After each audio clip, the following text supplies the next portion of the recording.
Vamos a dar inicio al estudio de un nuevo modelo viral dentro de lo que implica los contenidos del sílabo para la asignatura microbiología, revisar y conocer este modelo, el virus del papiloma humano, es importante en la formación del odontólogo, dada la capacidad de este agente infectivo de generar lesiones neoplásicas, lesiones tumorales, la mayoría de ellas de naturaleza benigna, en la mucosa de la cavidad bucal y de orofaringe, siendo fundamentalmente el epitelio orofaringeo un target esencial, ¿sí?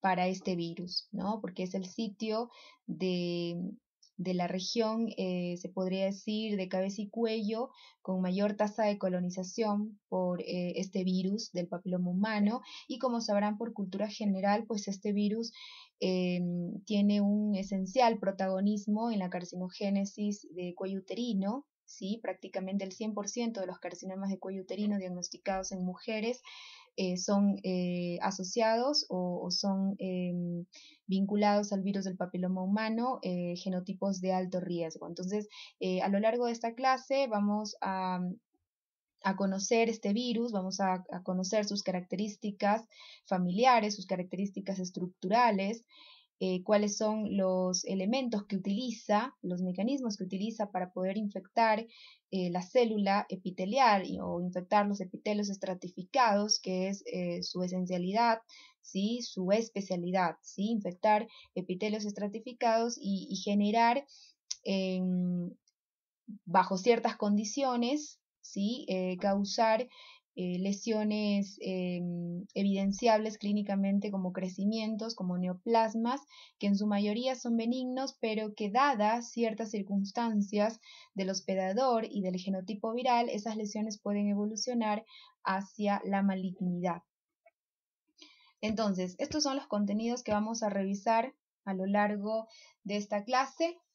Vamos a empezar con una introducción donde vamos a revisar pues características generales de estos virus y su patogenicidad, para luego adentrarnos al conocimiento de la estructura viral, el ciclo viral, la clasificación de estos papilomavirus, las formas de transmisión y prevención que existen hasta el momento.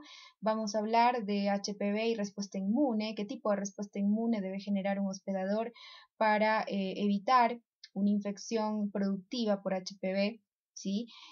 Vamos a conocer la relación HPV y cáncer, cómo está fundamentada esta asociación, ¿sí? Es decir, cómo el HPV o de qué manera el HPV puede llevar a la conducción de lesiones cancerosas o de qué manera el HPV estaría asociado a la oncogénesis en el hospedador humano.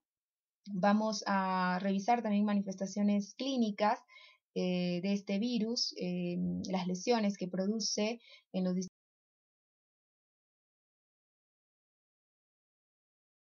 distintos son la mucosa de la región anogenital, la mucosa de cuello uterino, la mucosa de orofaringe. Y vamos a saber cómo se construye un diagnóstico de una lesión mediada por este virus, y vamos a hablar de las nociones de tratamiento, pero más que hablar de nociones de tratamiento vamos a aprender el algoritmo diagnóstico y de proceder frente a una lesión confirmada por HPV, ¿sí? Cómo actuar, cómo debe proceder el odontólogo frente a una lesión HPV mediada. Entonces, los objetivos que persigue esta clase son todos los que ustedes ven enlistados en esta diapositiva, así que en función de estos objetivos ustedes deberán realizar el estudio de esta temática en particular. Entonces, así empezamos con la introducción. Pues lo que tienen que saber es que el virus del papiloma humano pues pertenece a la familia Papillomaviridae, ¿sí? Y Existen en la actualidad más de 150 tipos virales identificados en función de la secuencia de un gen que tiene en su genoma este virus, que es el gen L1, que codifica para una proteína estructural. Entonces, la secuencia de ese gen ha dado lugar pues, a identificar o a determinar que existen más de 150 genotipos de este virus. Y se sabe que 40 de ellos, o más de 40 de estos genotipos, pueden infectar el área genital y la orofaringe, ¿sí?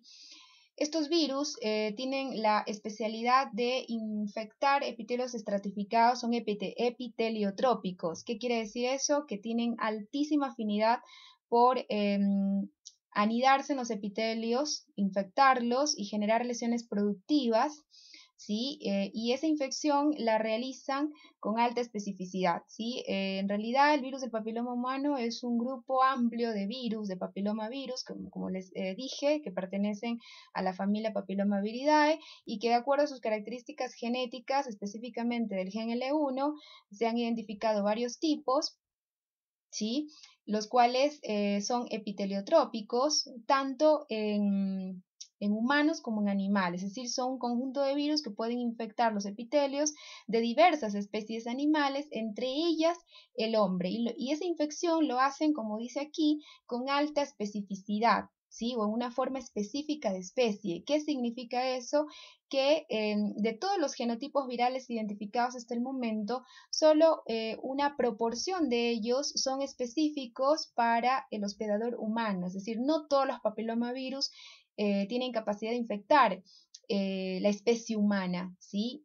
Hay un grupo que infectan la especie humana y otro grupo que son específicos para otros animales, ¿sí? Otros tipos de mamíferos, inclusive aves, ¿sí? Ahora, ¿cuáles son los tipos virales que están asociados con infecciones en hospedadores humanos?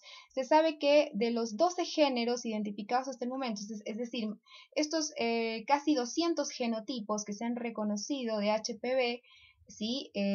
Gracias al conocimiento de su secuencia genética, ¿sí? Existen alrededor de 200 genotipos, se podría decir, de HPV, los cuales se sabe que estarían agrupados en un total de 12 géneros. ¿Sí? Cada género se asigna con una letra del alfabeto griego.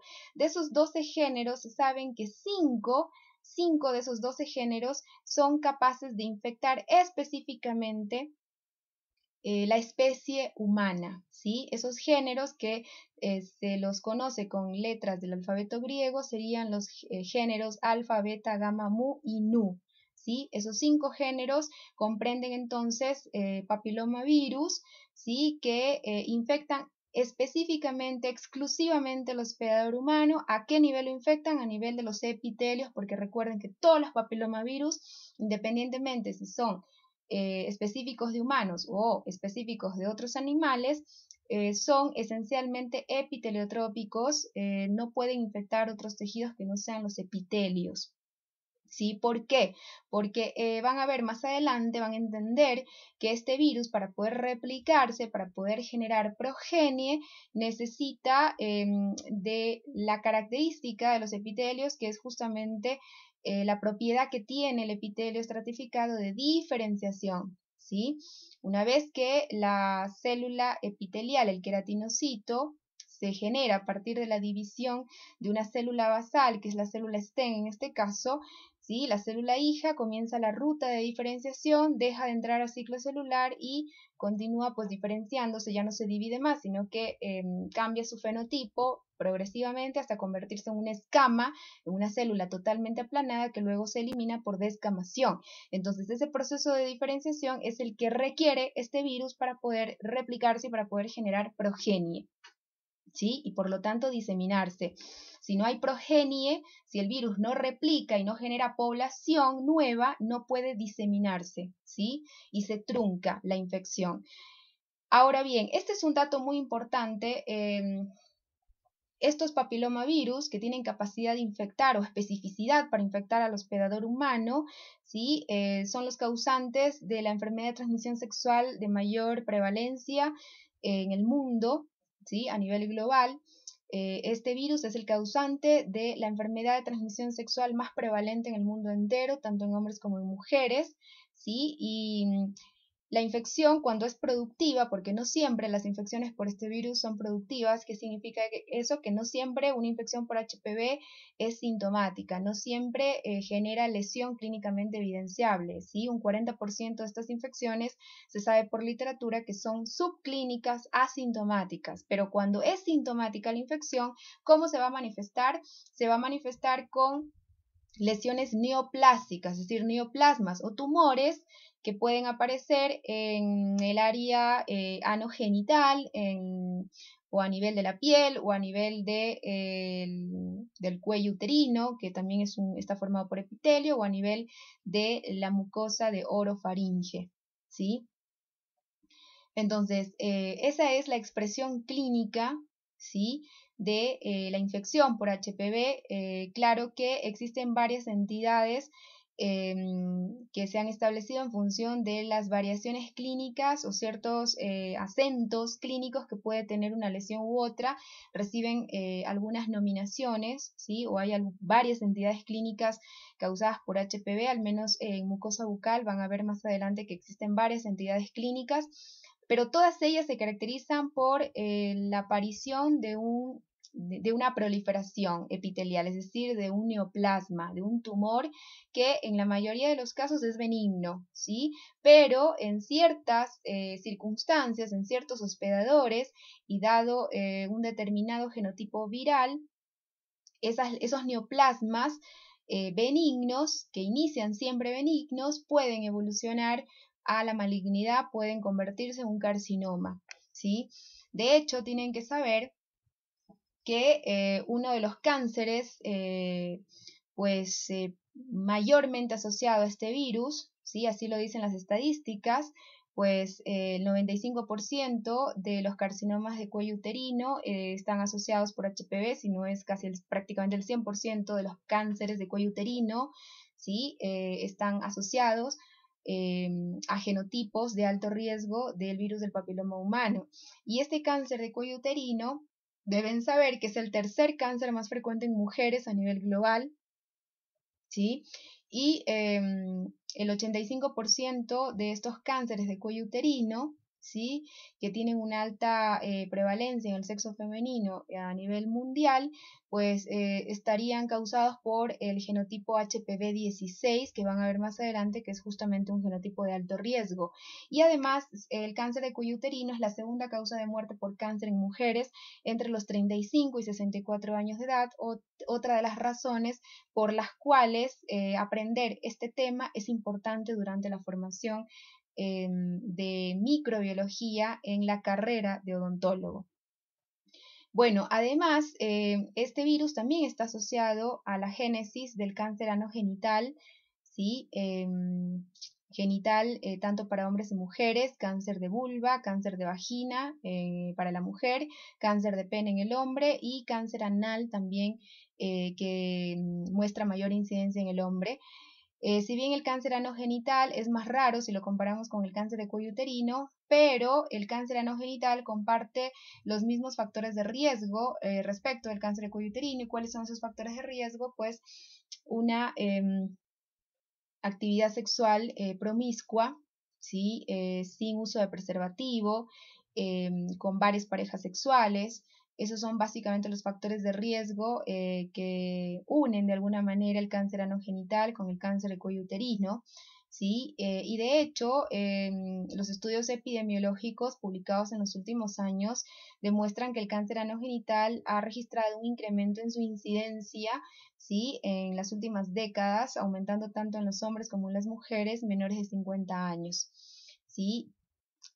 Bueno, y en cuanto a los carcinomas escamosos de la región de cabeza y cuello asociados a HPV, se sabe que pues del 100% de los carcinomas escamosos diagnosticados a nivel de la región de orofaringe, aproximadamente un 40% de esos carcinomas escamosos orofaringeos son positivos para DNA de HPV o son positivos para este virus. Y se sabe que el 87% de estos carcinomas orofaringeos que son positivos para HPV, el 87% están asociados al genotipo 16, que es uno de los genotipos de alto riesgo más prevalentes a nivel de las lesiones precancerosas y carcinomas, tanto de la región anogenital, cuello uterino y orofaringe vinculados a este virus.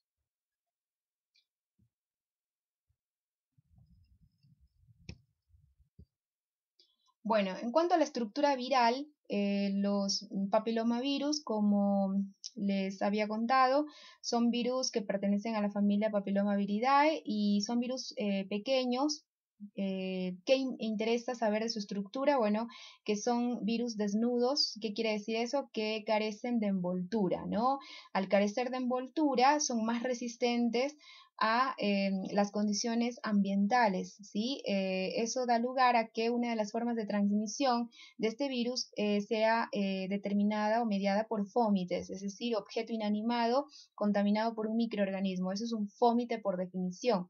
Entonces, de hecho, puedes adquirir este virus por el uso de juguetes eróticos, por ejemplo, contaminados con este virus que han sido usados por varias personas, ¿sí? Porque es un virus que no se inactiva rápidamente ante las condiciones ambientales. ¿Y por qué no se inactiva rápidamente? Justamente porque carece de envoltura, ¿sí? La envoltura vuelve a los virus sensibles a las condiciones ambientales, mientras que un virus desnudo es resistente, entonces permanece más tiempo activo en superficies, ¿sí? Recuerden que los virus son pues agentes intracelulares obligados, ¿no? No pueden sobrevivir si no están dentro de una célula, pero los virus cuando son desnudos, cuando carecen de envoltura, como es el caso del HPV, pueden resistir por un determinado tiempo en condiciones ambientales, es decir, fuera de una célula hospedadora, ¿no?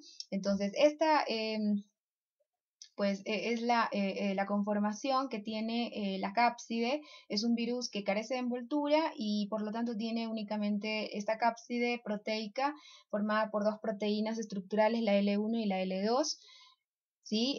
La una de aproximadamente 50 kilodaltons, la otra de aproximadamente 70 kilodaltons. Estas proteínas son de expresión tardía y son las que conforman esta estructura llamada cápside, que es la que va a proteger y va a contener al genoma del virus. Y el genoma del virus, ¿de qué tipo es? Bueno, es un genoma basado en una única molécula de ADN, de ácido desoxirribonucleico de doble cadena circular y asociada a histonas celulares, ¿sí?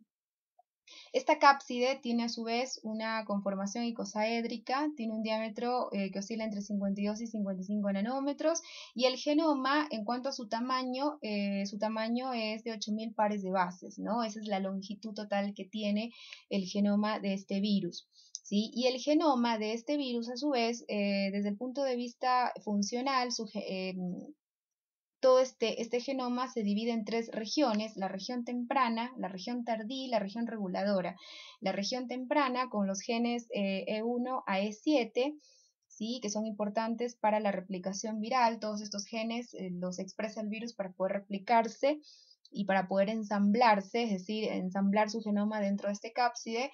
La región tardía es la región del genoma, ¿sí? Que contiene los genes L1 y L2, que son los que codifican justamente las proteínas de la cápside, ¿no? Que les dije son dos, la L1 y la L2, ¿no? L de late, de tardío.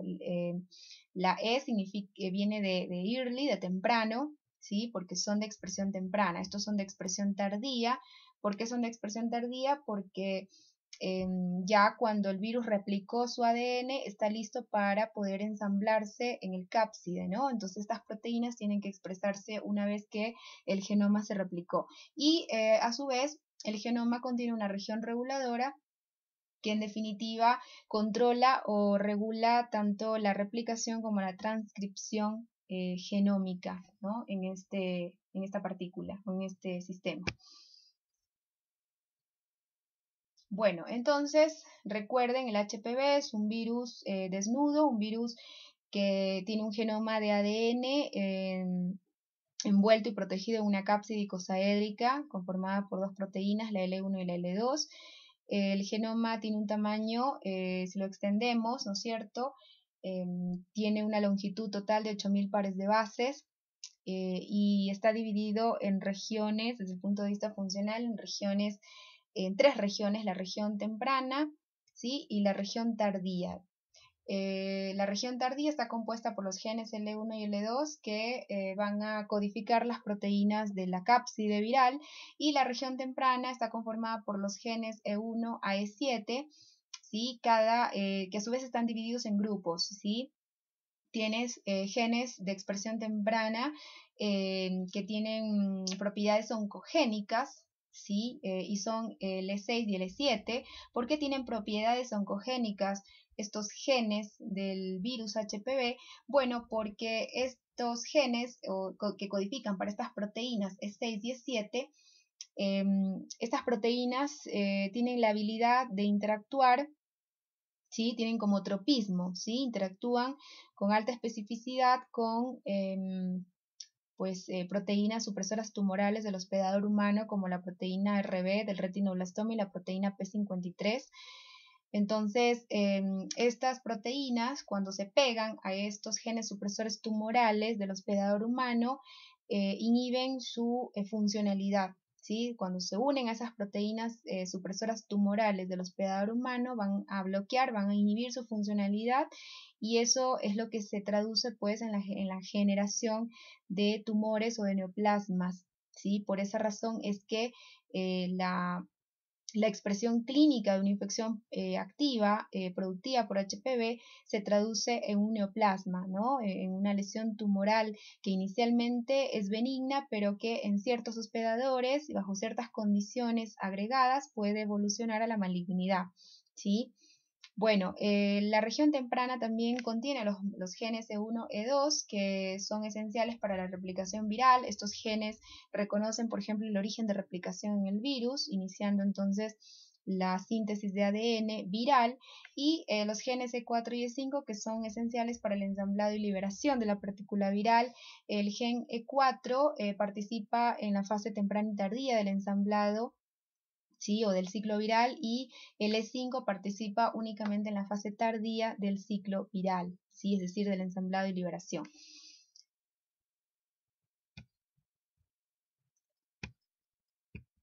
Bueno, entonces ahora vamos a hablar del ciclo viral. El ciclo viral pues es todo el conjunto de fases que le permiten al virus infectar su target, infectar su célula target, que en este caso ya les dije que es el epitelio estratificado de la piel y de las mucosas. Ese es el target de este virus, hasta que genera nueva progenie y logra diseminarse. Entonces, todos esos pasos, todas esas fases por las que pasa el virus, desde que infecta su célula target hasta que genera nueva progenie, es lo que se conoce como ciclo viral, y este ciclo viral está directamente ligado a la diferenciación del queratinocito, ¿sí? Entonces, este proceso llamado diferenciación del queratinocito, supongo que lo aprendieron en histología, es una característica de los epitelios estratificados, ¿no? Que terminan con la descamación. En esa fase termina la diferenciación. Entonces, la capa basal del epitelio estratificado es la que está conformada por las células STEM adultas, que son las que tienen la capacidad de ciclar, es decir, de dividirse por mitosis, ¿no? Entonces, cuando una célula basal se divide por mitosis, genera una célula hija, ¿sí? Esa célula hija, al perder el contacto con la membrana basal, continúa un camino de diferenciación, es decir, queda comprometida irreversiblemente a diferenciarse y terminar convirtiéndose en una escama, en una célula totalmente aplanada llamada corneocito, ¿sí? Que va a desprenderse por descamación, ¿no es cierto? Entonces, eso en condiciones de normalidad es lo que se conoce como diferenciación del epitelio, ¿no? Que se ve, es un fenómeno que se ve o que lo experimentan los epitelios estratificados. Entonces, las células superficiales se eliminan por descamación, ¿sí? Y este proceso de diferenciación del queratinocito, de dejar de ciclar para entrar en una serie en todo un camino que le va a llevar o le va a conducir a cambiar progresivamente su fenotipo, conlleva la expresión de citoqueratinas que justamente actúan como marcadoras de este proceso de diferenciación. Entonces, la expresión justamente de estas citoqueratinas, que son marcadores de la diferenciación del epitelio, son las que van a inducir la expresión de todos los genes de la región temprana del virus, todos los que acabamos de mencionar, que son importantes o que son necesarios para la replicación viral. Recuerden que el virus, antes de ensamblarse, necesita replicar su genoma, ¿sí? Si no replica su genoma, no puede generar progenie, tiene que primero replicar su genoma. Una vez que genera suficientes copias, tiene que ensamblar esas copias de ADN en nuevas cápsides. Para eso necesitamos la expresión de los genes L1 y L2, que son fase o son región tardía del genoma viral. Y una vez que se ensambla, entonces está listo para eliminarse y por tanto diseminarse. Ahora bien, dijimos que el ciclo viral inicia con la infección del virus al queratinocito, ¿no? O sea, lo infecta. Ahora bien, ingresa el virus en el epitelio. Bueno, el virus ingresa por pequeñas pues escoriaciones o microabrasiones que son inducidas por traumatismos locales, por la acción del coito, en el caso de la mucosa genital o anogenital, y en el caso de la mucosa bucal, las microabrasiones que experimenta esta mucosa oral, generadas fundamentalmente por el trauma masticatorio, pues originan puertas de entrada por las cuales el virus ingresa, ¿sí? Este virus entonces recorre todo el espesor del epitelio y termina llegando a la célula basal, al estrato basal. Esa es la célula que infecta el virus por una interacción ligando-receptor a través de la L1, es decir, la célula basal de los epitelios estratificados expresa un receptor que es específico para la proteína L1 del virus. De esa manera, entonces el virus infecta la célula con alta especificidad, la célula basal. Y como les dije, la célula basal es la que tiene la propiedad, la capacidad de dividirse por mitosis, ¿sí? Una vez que se divide, genera una célula hija. Esta célula hija, al perder el contacto con la membrana basal, pues deja de ciclar y inicia toda una ruta de diferenciación con la expresión de citoqueratina. Entonces estas citoqueratinas son las que van a promover la expresión de los genes de la región temprana del virus HPV para mediar entonces la replicación de ese genoma viral para posteriormente ese genoma, una vez sintetizado, ensamblarse en cápsides y finalmente desprenderse con las células descamadas y así de esa manera se disemina a otros sitios del cuerpo o se disemina a otro hospedador, ¿no? Con la descamación, o sea, cada célula descamada porta viriones, porta partícula viral completa con genoma y cápside. Ahora, el ciclo viral de este HPV se puede alterar de dos maneras, ¿sí?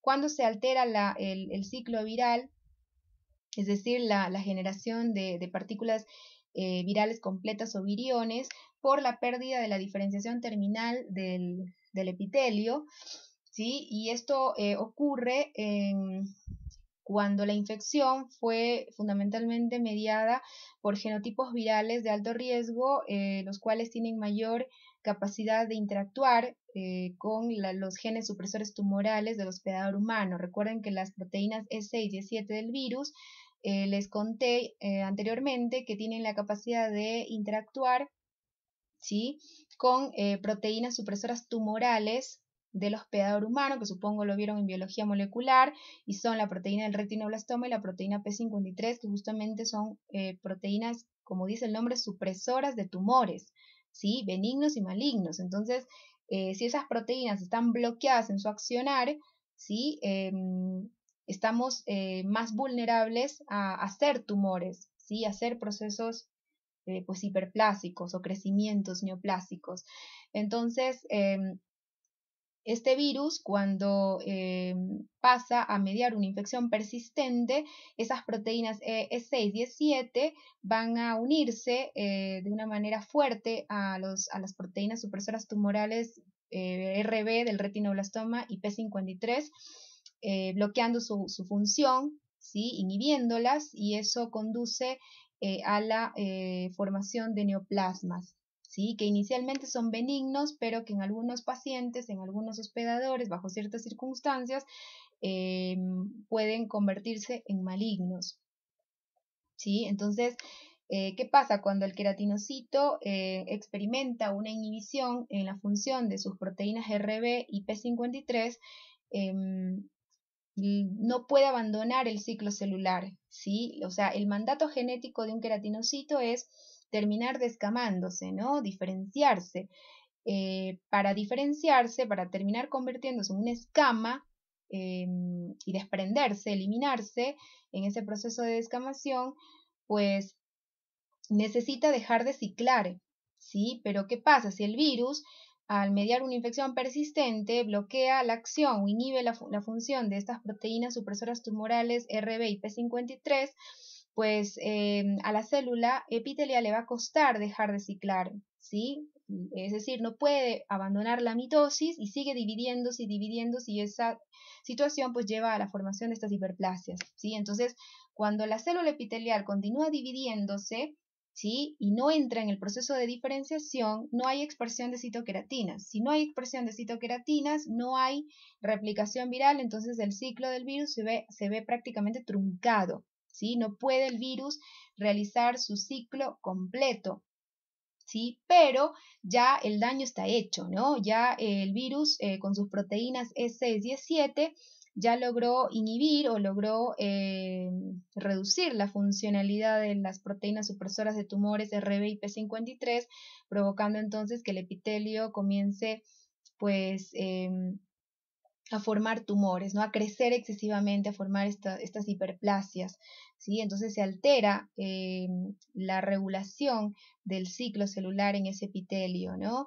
Y otra situación también es que el virus, al no poder completar su ciclo viral, termina integrándose, su ADN se termina integrando al genoma de la célula huésped, es decir, al genoma de la célula epitelial.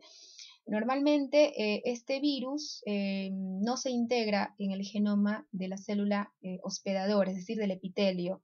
Este virus infecta la célula epitelial y todo su ciclo, es decir, la replicación de su genoma y su ensamblado, lo realiza en el núcleo, pero lo hace como un episoma. No se fusiona con el genoma de la célula anfitriona, de la célula huésped, ¿sí? Pero cuando su ciclo viral se ve alterado, dada esta situación que experimenta el queratinocito, eso va a conducir a que el ADN del virus se integre al genoma del huésped, alterando completamente la replicación, es decir, la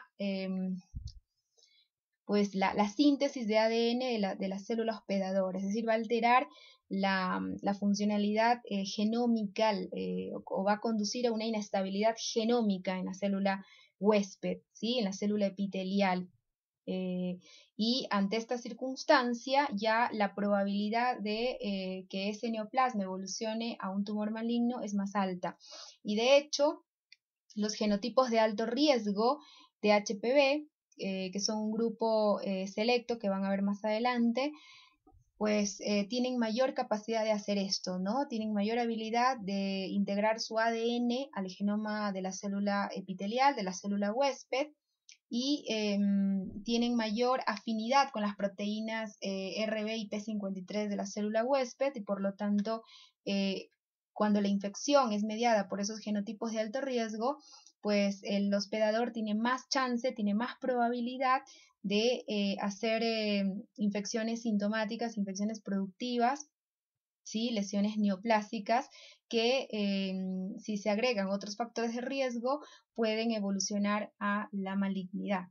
Entonces, el ciclo viral del HPV se ve resumido en esta diapositiva. Les dije, para que el virus infecte su target, que es la célula basal, este es el target del virus HPV, independientemente cuál sea el genotipo, independientemente si es un tipo de bajo riesgo o de alto riesgo. Esta clasificación en bajo riesgo o alto riesgo está dada por si el genotipo tiene capacidad o está asociado a lesiones de carcinomas o no, ¿sí? Entonces los de alto riesgo están mayormente asociados a carcinomas, lesiones precancerosas, exclusivamente a lesiones tumorales pero benignas, como las verrugas, los papilomas. Bueno, entonces para que ingrese el virus, recuerden que tiene que existir una microabrasión, una pequeña pues escoriación en el epitelio, ya sea de la piel o de la mucosa. Por esa microabrasión, por esa puerta de entrada, él atraviesa todo el espesor epitelial y llega acá, porque su objetivo es llegar acá, a su target específico, que es la célula basal, ¿sí? La infecta por una interacción ligando-receptor gracias a la proteína L1 que tiene un receptor a nivel de la célula basal. Una vez que la infecta, entonces el proceso de diferenciación que sigue el queratinocito, ¿sí?, va a mediar que este virus empiece entonces su proceso de replicación o de síntesis de su ADN, lo va a replicar, luego lo va a ensamblar en las capas más superficiales del epitelio, lo ensambla en esta famosa cápside proteica icosaédrica, y una vez que ensambló su genoma, entonces se forma la partícula viral completa, la cual, como ven acá en el esquema, termina eliminándose en las células descamadas, ¿no? Esta eliminación de viriones es lo que va a dar lugar a que se contaminen otros sitios en el mismo hospedador, o que ese hospedador vaya transmitiendo el virus a otros huéspedes, a otros hospedadores, ¿sí? Bueno, entonces como ustedes ven, fíjense la expresión de estas proteínas en cuanto a su nivel de expresión se da en esta proporción, fíjense. ¿Sí? Las proteínas E6 y E7 son de las primeras proteínas que expresa el virus, ¿sí? Pero su nivel de expresión no es tan alto, ¿sí? Es más alto el de las proteínas E1, E4, E5. ¿Por qué? Porque estas proteínas son las que median, recuerden, la replicación del genoma viral y su ensamblado. La L1 y L2 son las proteínas que forman el cápside. Una vez que el genoma se replicó, entonces se ensambla en este cápside formado y finalmente el virión o la partícula viral completa se elimina, ¿sí? Entonces, fíjense, esta es la célula basal, ¿sí? Y aquí está el virus en forma episomal, ¿sí? Como les dije, el virus infecta la célula basal y no se integra de buenas a primeras al genoma. Este es el núcleo, ¿no? Dentro del núcleo tenemos el genoma de la célula epitelial. El genoma del virus no se integra de buenas a primeras al genoma de la célula hospedadora. Lo hace solo cuando su ciclo viral se vio alterado. ¿Y cuándo se altera el ciclo viral? Cuando se pierde el proceso de diferenciación del queratinocito. Entonces, de ahí el virus no le queda otra que integrarse al genoma de la célula ahora, ¿sí? Cuando no se integra, que es la mayoría de las veces, permanece así como un episoma, fíjense, es decir, como un plásmido, ¿sí? Entonces, gracias al proceso de diferenciación del epitelio, este plásmido replica, o sea, se replica, ¿no? Y luego se ensambla en el cápside y forma nueva progenie viral, ¿sí?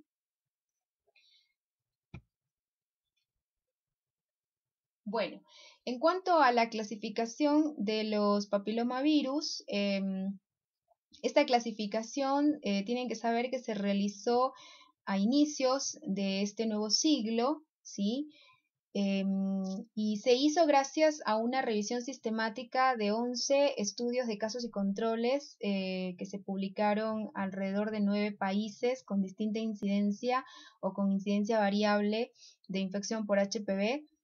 Y bueno, este análisis basado en 11 estudios de casos y controles llevó a determinar que pues el cáncer de cuello uterino, los cánceres anogenitales y los cánceres orofaringios positivos para HPV estaban fundamentalmente vinculados, sobre todo el cáncer de cuello uterino, que mostró en este análisis asociación en el 95% de los casos con estos tipos virales, con estos genotipos 16, 18, 31, 33, 35, 39, 51, 52, 56, 58, 59 y 68. Los genotipos en este virus se les asignan números arábigos, ¿ya? Y estos son los genotipos considerados de alto riesgo, ¿según quién? Según esta revisión sistemática que se publicó en el año 2003 y que se basó en una revisión sistemática de estudios de casos y controles, ¿sí? Sobre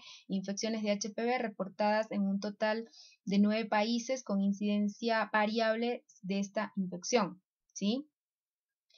Bueno, los más frecuentes o los más conocidos son los genotipos 16-18. De hecho, el 16, el genotipo 16, por ejemplo, es el mayormente vinculado a los cánceres anogenitales y orofaringios, ¿sí? También está mayormente vinculado al cáncer de cuello uterino, pero estos otros genotipos de alto riesgo también están asociados al cáncer de cuello uterino, pero los cánceres de la región genital en hombres y mujeres, vulva, vagina, ano, pene y el cáncer orofaringio están fundamentalmente vinculados al genotipo 16, ¿sí?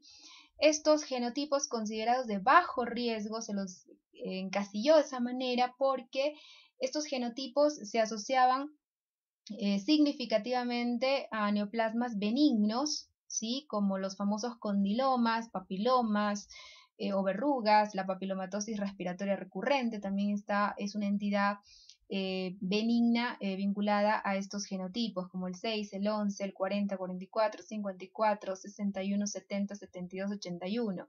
Y estos genotipos con riesgo probablemente alto, porque son de muy baja frecuencia,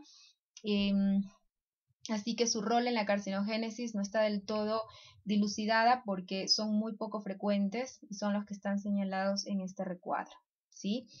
Así que bueno, tomen sobre todo en cuenta los genotipos de alto riesgo y de bajo riesgo. ¿Por qué de alto riesgo? Porque la epidemiología demostró una alta tasa de asociación con lesiones malignas, con carcinomas, tanto in situ y carcinomas invasores de cuello uterino, de la región anogenital y de orofaringe. Y los genotipos de bajo riesgo son de bajo riesgo porque están significativamente asociados a neoplasmas benignos, ¿sí? Como los condilomas, los papilomas, las verrugas.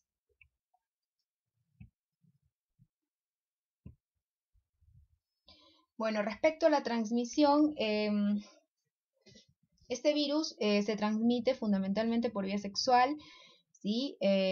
Pero también se transmite por contacto directo de persona a persona, por contacto de pelvis con pelvis, de piel con piel, ¿sí? De ahí que el preservativo pues no da protección en el 100% de los casos, solo protege en un 60%, por eso lo resalto de una manera pues protagónica, ¿sí? Esto es muy importante impartir dentro de la educación sexual a nuestros pacientes, ¿sí? El preservativo solo protege en un 60% de los casos en contra de la infección por HPV. ¿Por qué? Porque este virus se transmite con tan solo se dé el contacto piel con piel, ¿sí? Así que la infección puede darse a nivel del canal vaginal, a nivel del cuello uterino, a nivel del epitelio de la vulva, o en el caso del hombre a nivel del pene, a nivel del escroto, o se puede dar qué sé yo, en zonas de la pelvis, por ejemplo, también la transmisión estaría mediada por contacto mucosa con mucosa, ¿no? O mucosa piel. Entonces, las prácticas sexuales, los hábitos sexuales realizados sin preservativo, como el sexo oral, también es una fuente importante de transmisión, ¿sí? Y como les había mencionado anteriormente, la transmisión también está mediada por fómites, que son objetos inanimados contaminados con un microorganismo. Y como recuerden, es un virus desnudo, un virus carente de envoltura, puede persistir varias horas sobre superficies inanimadas, ¿sí? Así que bueno, esas serían las vías de transmisión. Recuerden, este virus es el agente causal de la enfermedad de transmisión sexual de mayor prevalencia a nivel global, tanto en hombres como en mujeres. De hecho, las estadísticas indican que un 50 a un 80% de la población sexualmente activa va a adquirir este virus en algún momento de su existencia, ¿no?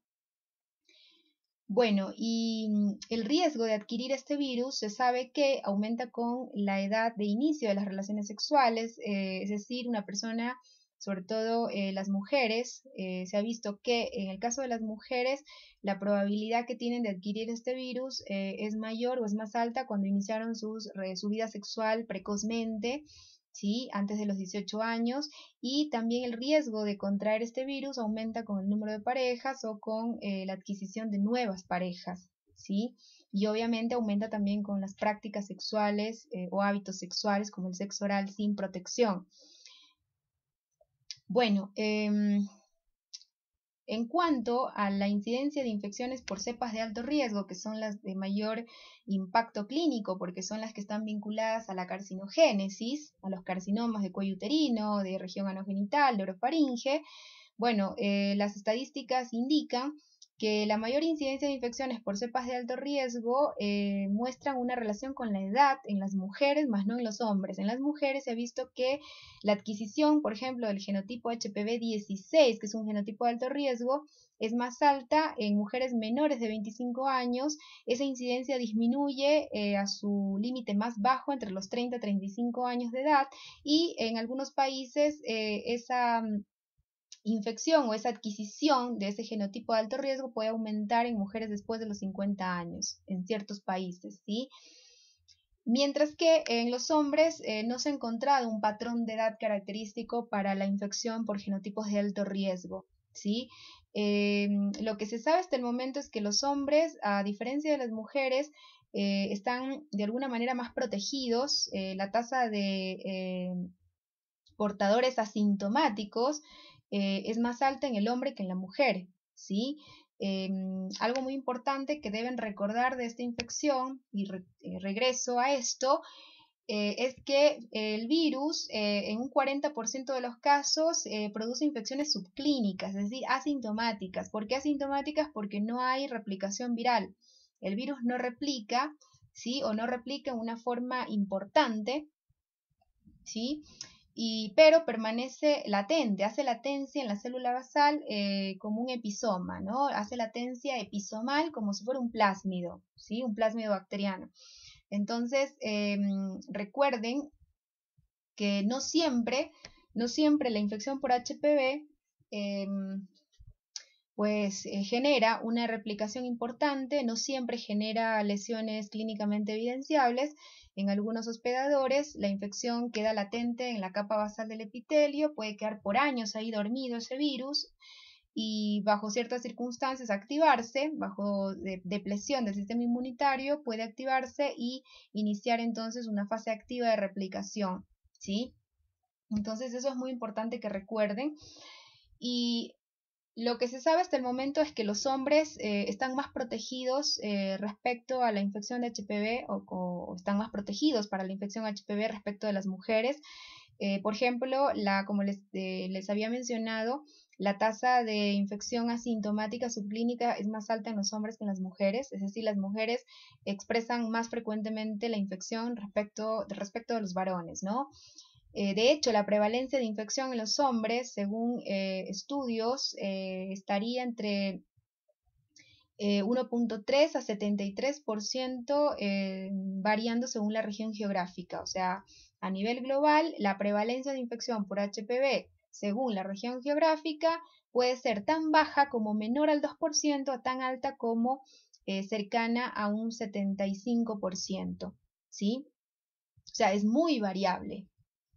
Y los hombres se comportan usualmente como portadores del virus. Entonces, muchas veces no manifiestan la enfermedad, ¿sí? Pero el virus puede estar replicando y si replica el virus, el hospedador es infectivo, o sea, va transmitiendo el virus, va contagiando y muchas veces no sabe que está contagiando porque no hay lesiones evidenciables, ¿sí?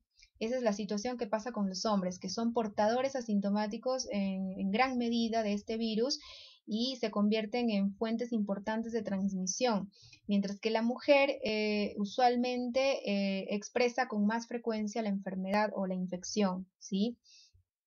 Ahora bien, en cuanto a características de la clínica, es importante que recuerden que el periodo de incubación de este virus es muy variable, puede ir de 3 a 4 semanas como mínimo, o puede llegar a ser de meses, o puede inclusive llegar a ser de años. Tiene un periodo de incubación muy variable que puede llegar a ser muy largo, ¿sí? Esa situación determina que sea muy difícil establecer cuál fue la pareja que te contagió, ¿sí? Entonces, no se puede precisar la persona que te llegó a contagiar o que te llegó a transmitir el virus justamente por esto, porque el periodo de incubación de este virus es muy variable y puede llegar a ser muy largo, ¿sí?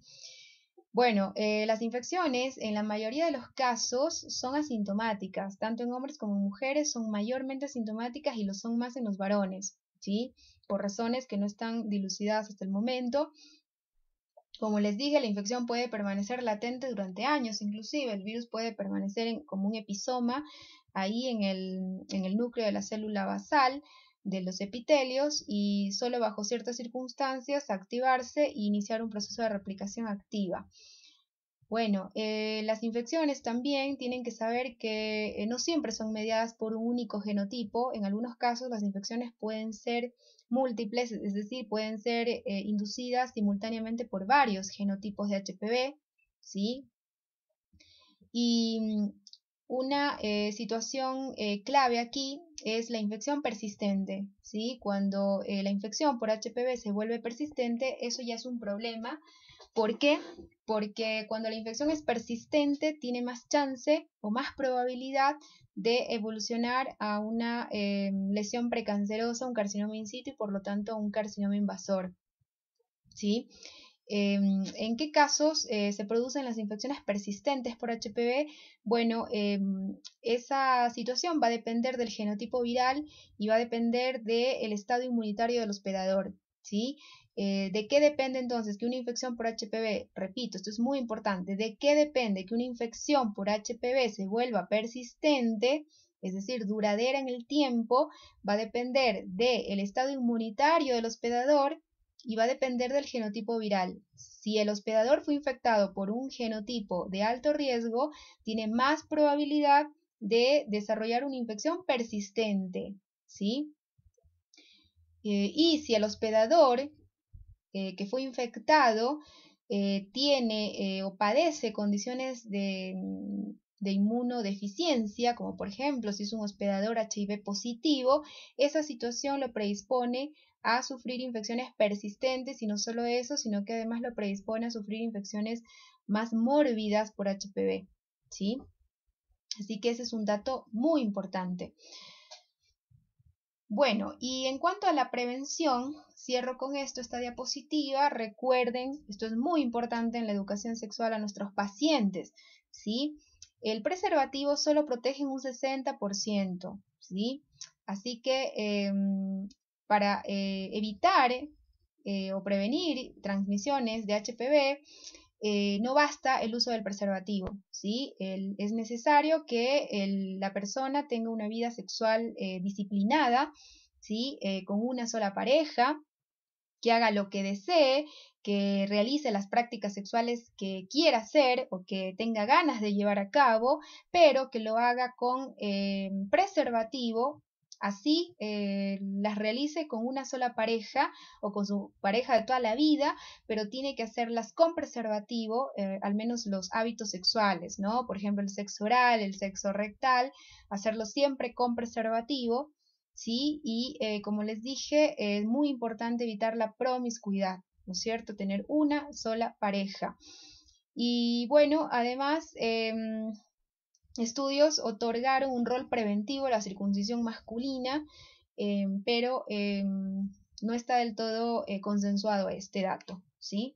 Lo más importante es la educación sexual a los pacientes y promover el uso, la aplicación de la vacuna profiláctica, que ya está aprobada. Hay tres sistemas comerciales que están aprobados por la FDA y que han demostrado alta eficacia en la prevención de lesiones precancerosas y carcinomas por HPV, ¿sí? Así que, bueno, su eficacia está ya de más demostrada para el caso de las vacunas profilácticas de la infección HPV, pero hay que cumplir ciertos requisitos, ciertas características para poder aplicarse esa vacuna, ¿sí? Una de ellas es no haber iniciado relaciones sexuales. Bueno, ahora vamos a hablar de este virus y la relación con la respuesta inmunitaria. Bueno, justamente les había contado que del 100% de las infecciones que se establecen por HPV, aproximadamente un 40% son asintomáticas o son subclínicas. ¿Qué quiere decir eso? Y muchas veces transitorias también. La mayoría de las infecciones por HPV, por este virus, son transitorias. ¿Qué quiere decir eso? Que por más que te infectas, por más que el virus replicó y pudo haber generado una pequeña lesioncita, un pequeño papiloma, esas lesiones pueden, inclusive ya la lesión una vez formada, puede regresionar en el tiempo, es decir, puede disminuir su tamaño y llegar a desaparecer. ¿Gracias a qué? Gracias a la respuesta inmunitaria del hospedador, ¿sí?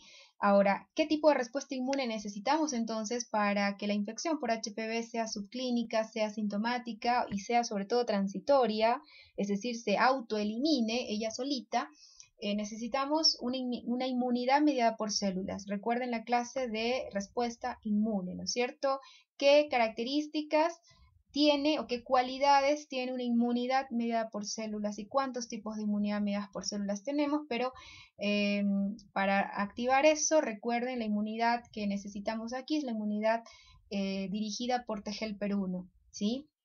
Es la que nos va a defender contra una infección por un agente intracelular obligado como es el virus del papiloma humano, ¿sí? Entonces, las proteínas virales que van a activar esta respuesta celular a T helper 1 van a ser fundamentalmente los antígenos E2 y E6 del virus, y a su vez esta respuesta inmune, según la bibliografía, acompañaría una seroconversión, es decir, la formación de anticuerpos contra la proteína L1, ¿sí? Bueno, entonces, si el hospedador humano fue capaz de generar una respuesta inmune mediada por células eficiente contra estos antígenos virales y generar a su vez una respuesta de anticuerpos, muy seguramente la entrada del virus se va a traducir en una infección asintomática, subclínica y transitoria, es decir, que se va a eliminar en poco tiempo. De hecho, en las mujeres se sabe que la mitad de las infecciones genitales, fíjense, la mitad, el 50% de las infecciones genitales en mujeres se resuelven solas, espontáneamente en 6 meses, y el 90% se resuelven en unos pocos años. O sea, a la mujer le cuesta más resolver espontáneamente las infecciones por HPV. Sí, como les dije, le va peor a la mujer que al hombre respecto a la infección de HPV. En cambio, en el hombre, para que le vaya mal en una infección por HPV, necesita ser inmunodeficiente. Los hombres HIV positivos, por ejemplo, ellos sí tienen alto riesgo, alto chance, alta probabilidad de ser infecciones no solo sintomáticas de HPV, sino además más mórbidas, más agresivas y que evolucionan pues con mayor frecuencia a la malignidad, al carcinoma, por ejemplo, de ano, al carcinoma de pene, ¿sí? Y bueno, en el hombre, por ejemplo, si ustedes comparan con la mujer, fíjense, el tiempo medio de eliminación espontánea de una infección por HPV es de 6 meses, pero el 75% de ellos pueden eliminar la infección en unos 12 meses como máximo. En cambio, a la mujer, el 90% de las infecciones genitales por HPV se resuelven en unos pocos años. Bueno, y la respuesta inmune frente a este virus, que como les dije, para ser exitosa tiene que ser mediada por células predominantemente, esa respuesta tiene que ser generada dentro del sitio de infección. No es o sea, no sirve que esa respuesta se genere, por ejemplo, en el torrente sanguíneo o se genere en los ganglios linfáticos, ¿sí? Esa respuesta tiene que ser generada a nivel intraepitelial. Los linfocitos T activados, ¿sí?, contra estos antígenos virales tienen que acceder vía linfática, tienen que acceder al epitelio y llegar hasta ahí y llevar a cabo la citotoxicidad, ¿sí? la citotoxicidad, que en este caso la ejercen los linfocitos TCD8, pero previamente estimulados por el linfocito de helper 1, ¿no? Bueno, eso ya es inmunología, así que no me quiero extender en eso porque supongo que lo verán o lo están viendo en esta asignatura, ¿sí? Pero como justamente para poder protegernos de la infección por HPV, necesitamos que la respuesta inmunitaria se genere en el sitio de infección, pues esa situación es una desventaja, ¿sí? Y por lo tanto, esa desventaja es lo que facilitaría de alguna manera la permanencia del virus también y las reinfecciones, ¿sí? Porque la respuesta inmune no solo tiene que ser celular y eficaz, sino que además tiene que producirse ahí, en el foco de infección, es decir, a nivel intraepitelial, ¿sí?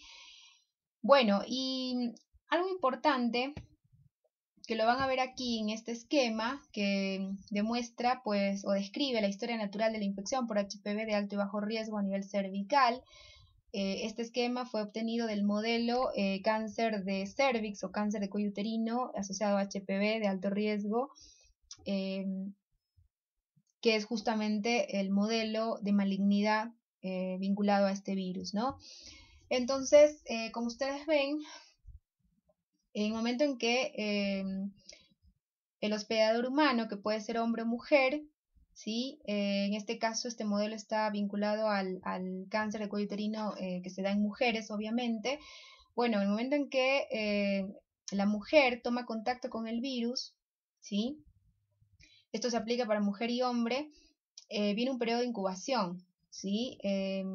El periodo de incubación es el periodo que transcurre desde el momento en que entramos en contacto con el virus hasta que éste pues asienta y produce ya las lesiones clínicamente evidenciables o el cuadro clínico. Entonces, desde el momento del contacto hasta la lesión inicial, como les dije, es muy variable, pueden ser 3 a 4 semanas, pueden ser meses o pueden ser años, ¿sí? Así que es muy variable. Bueno, la lesión inicial en la infección por HPV, ¿sí? Sea esta una infección mediada por genotipos de alto riesgo o de bajo riesgo, siempre va a empezar como un neoplasma benigno, que a nivel de cuello uterino se denomina SIN, ¿sí? Neoplasia intraepitelial de cuello. Entonces, siempre va a ser un neoplasma benigno que puede presentarse como una verruga, o como un papiloma o como un condiloma, ¿sí? Y que histológicamente equivale a una SIN de estadio 1. La SIN estadio 1 contiene una displasia leve simplemente, es decir, una hiperplasia de la basal con una leve hipercromasia nuclear, aumento del número de mitosis, pero todo está confinado. Las alteraciones citológicas se observan solo en el tercio inferior del epitelio o están confinados a la basal del epitelio, ¿sí? O sea, no existen alteraciones citológicas importantes, ¿sí?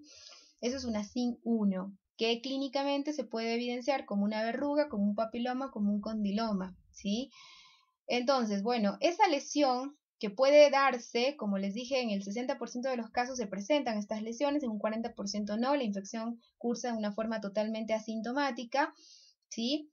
Luego, la respuesta inmune, si el hospedador humano, sea hombre o mujer, pudo ser capaz de generar una respuesta inmune fundamentalmente mediada por células y secundariamente mediada por anticuerpos anti-L1, ¿sí? Si es así y es intraepitelial esa respuesta, será capaz entonces de llevar a la resolución de esta lesión inicial, de esta verruga o de esta SIN 1, ¿sí? Esta lesión puede resolver gracias a esta respuesta inmunitaria sin ninguna intervención de ningún tratamiento, pero lamentablemente tienen que saber que en un 10-20% de los casos, al menos en las mujeres, ¿sí? El 10 al 20% de las mujeres, la infección genital no remite espontáneamente, sino que por el contrario pasa a una fase de persistencia, ¿sí? Se vuelve persistente.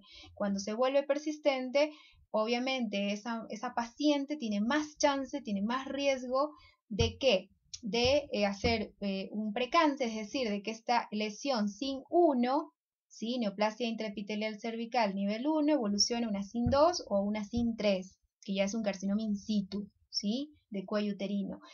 Y afortunadamente en el 80-90% de las mujeres infectadas con HPV experimentan una remisión viral sostenida en el tiempo gracias a esta respuesta inmune. Entonces, como ustedes ven, la respuesta inmunitaria es fundamental, sobre todo la respuesta inmune mediada por células es clave. ¿Para qué? Para que la infección, por un lado, sea asintomática o subclínica, ¿sí? No haya evidencia de ello, y es fundamental también para que esta infección, en caso de que se presente clínicamente ya como una lesión evidenciable, como un neoplasma, este neoplasma regresione, es decir, sufra una involución y una remisión en el tiempo sostenida, ¿no? Es decir, el virus se ha eliminado del cuerpo. Necesitamos una respuesta inmune mediada por células, ¿sí?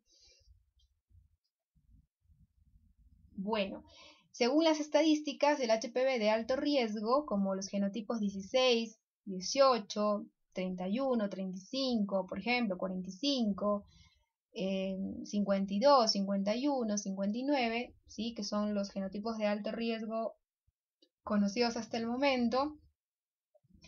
Bueno, para que una infección por un HPV de alto riesgo se elimine, se necesita, o sea, se elimine espontáneamente por la respuesta inmune, se necesita entre 12 a 18 meses, ¿sí?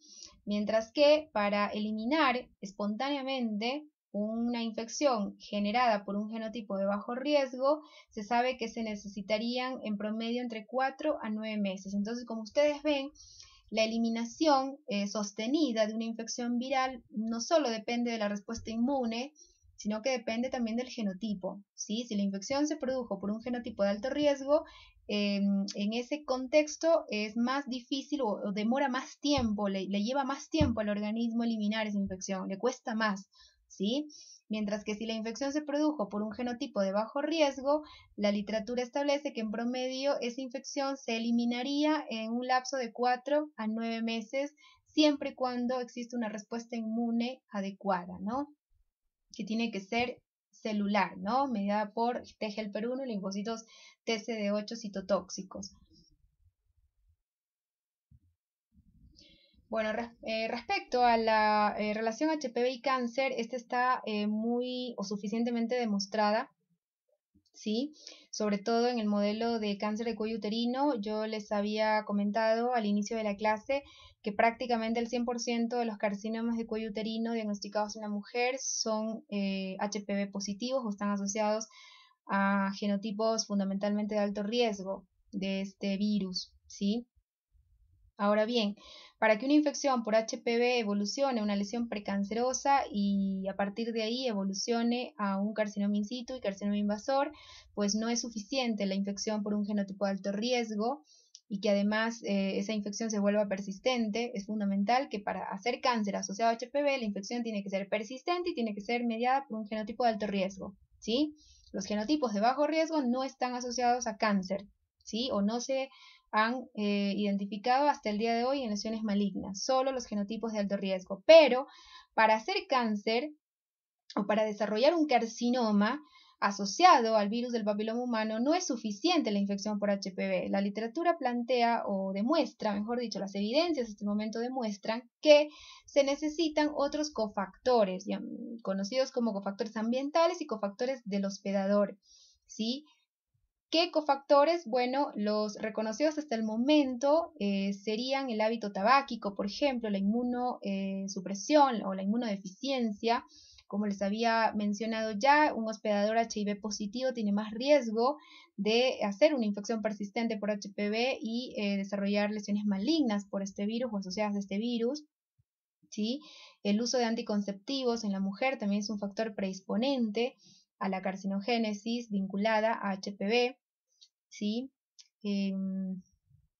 Entonces, el estilo de vida es un factor fundamental en la carcinogénesis asociada a HPV, el estilo de vida y las condiciones o el estado del sistema inmunitario, ¿no? Bueno,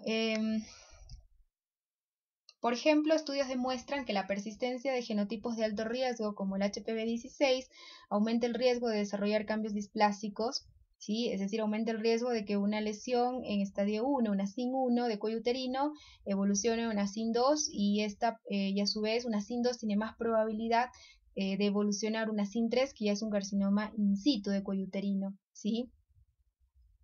Bueno, la activación de infecciones persistentes, latentes, por ejemplo, y la generación de lesiones epiteliales están estrechamente relacionadas con el estatus inmunológico y el genotipo viral, como les había dicho, ¿no?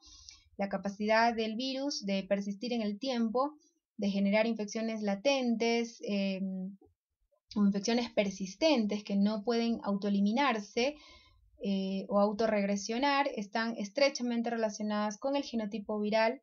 ¿Sí? Recuerden, los genotipos de alto riesgo tienen más probabilidad o más chance de mediar infecciones persistentes, recurrentes, además de persistentes recurrentes, y esa situación también está vinculada a el estado del sistema inmune, ¿no? Un sistema inmune deteriorado obviamente va a favorecer la persistencia de una infección HPV, la recurrencia de una infección HPV y posiblemente su evolución a una lesión maligna, ¿sí?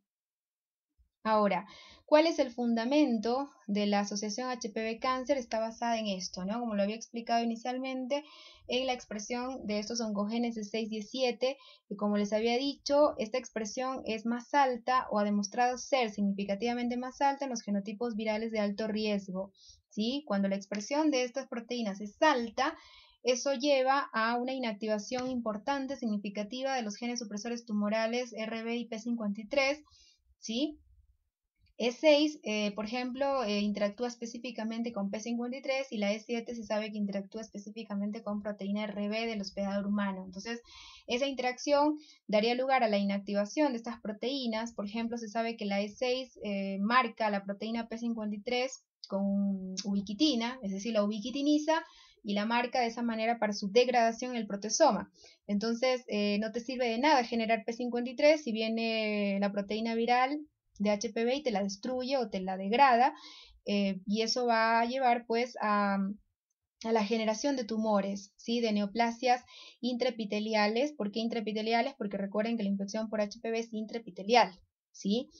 Bueno, y estas neoplasias inicialmente son benignas, pero si la infección se vuelve persistente y si es mediada por un genotipo de alto riesgo, en presencia de otros cofactores ambientales como por ejemplo hábito tabáquico, cofactores del huésped como mala alimentación, como inmunodeficiencias o infección por HIV, por ejemplo, la probabilidad de que esa neoplasia intraepitelial, que inicialmente es benigna, evolucione a un carcinoma invasor es más alta, ¿no?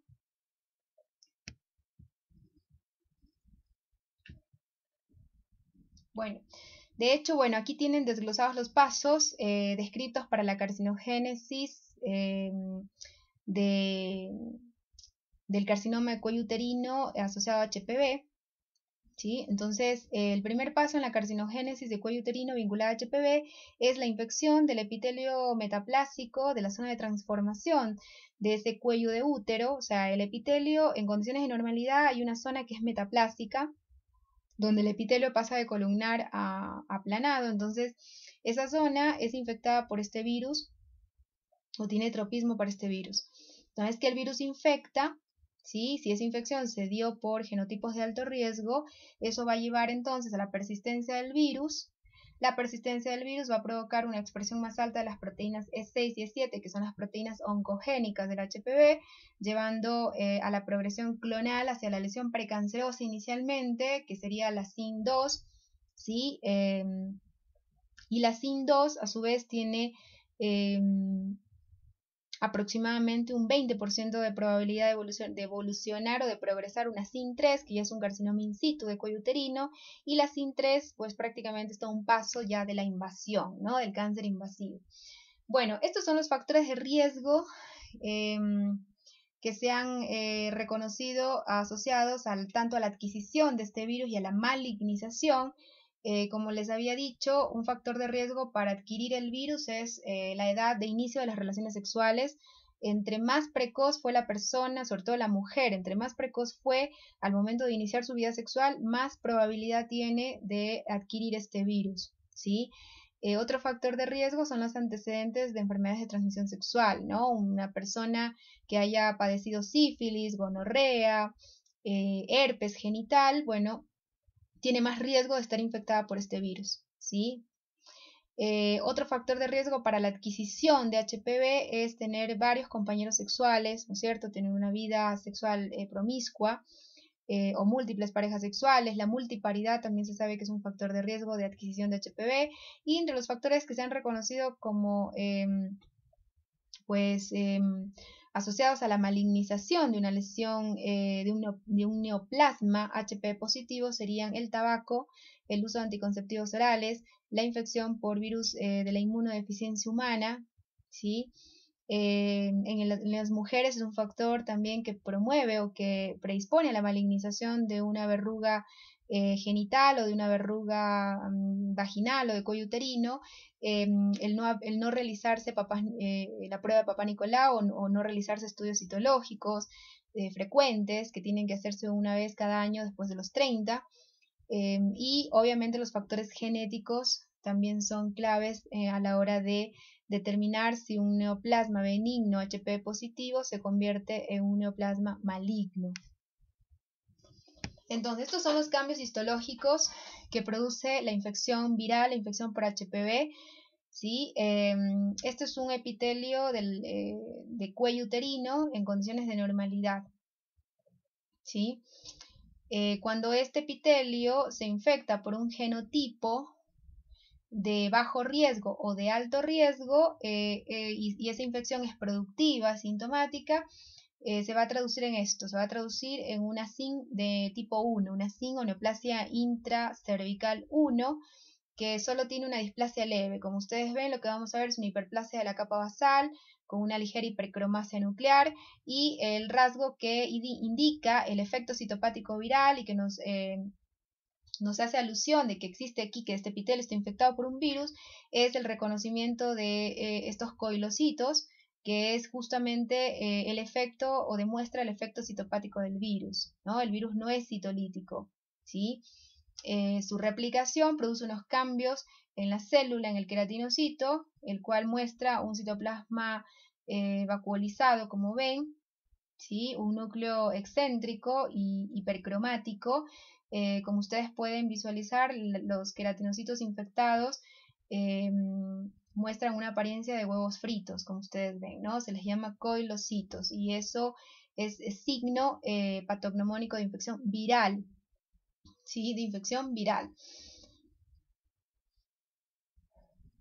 Bueno, acá vemos una SIN2, ¿sí? La SIN2 ya es una lesión precancerosa, tiene displasia moderada, como ustedes ven, la hipercromasia nuclear aumenta si comparamos con esta histología. La hiperplasia de la basal es más importante, hay mayor número de figuras mitóticas, como acá, ¿sí? Fíjense que ya los coilocitos casi no se ven. ¿Por qué? Porque aquí ya se alteró el ciclo viral, ¿sí? Aquí está predominando la replicación, más bien la entrada en ciclo celular del queratinocito. Entonces recuerden, cuando el queratinocito no puede dejar el ciclo celular, es decir, no puede dejar de replicar su ADN y dividirse por mitosis, no puede ya, no puede contener o no puede permitir que termine el ciclo viral, ¿sí? Entonces el ciclo viral se ve truncado, ¿sí? Y esto es porque las proteínas E6 y E7 del virus aumentaron su expresión y dieron lugar a que la célula epitelial pues no pueda controlar su ciclo celular y comienza a dividirse de una manera descontrolada, ¿no? Generando estas lesiones hiperplásicas, estos neoplasmas que si las condiciones persisten, si la infección se vuelve persistente, si a su vez aquí agregamos hábito tabáquico u otros factores de riesgo como las inmunodeficiencias, factores hormonales, ciertos hábitos dietéticos, esta situación puede evolucionar a esto, que es una SIN3 ya, una neoplasia intracervical estadio 3, que ya se considera un carcinoma in situ, donde todos los cambios citológicos afectan todo el espesor del epitelio de principio a fin. Eso es una SIN3. Cuando los cambios citológicos comprometen los 2/3 del epitelio, los 2/3 inferiores del epitelio, estamos en una SIN2. Cuando afectan solo el tercio inferior, es una SIN1.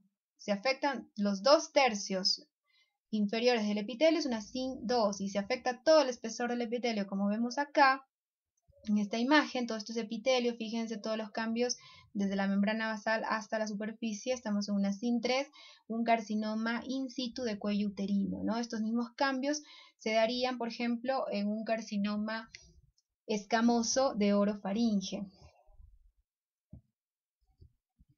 Bueno, entonces la NIC que les había comentado significa neoplasia intracervical, ¿sí? Las NIC forman todo un espectro continuo de células neoplásicas con cambios en su citoplasma, con pérdida de la polaridad del núcleo, con pleomorfismo celular y nuclear y con aumento en el número de mitosis.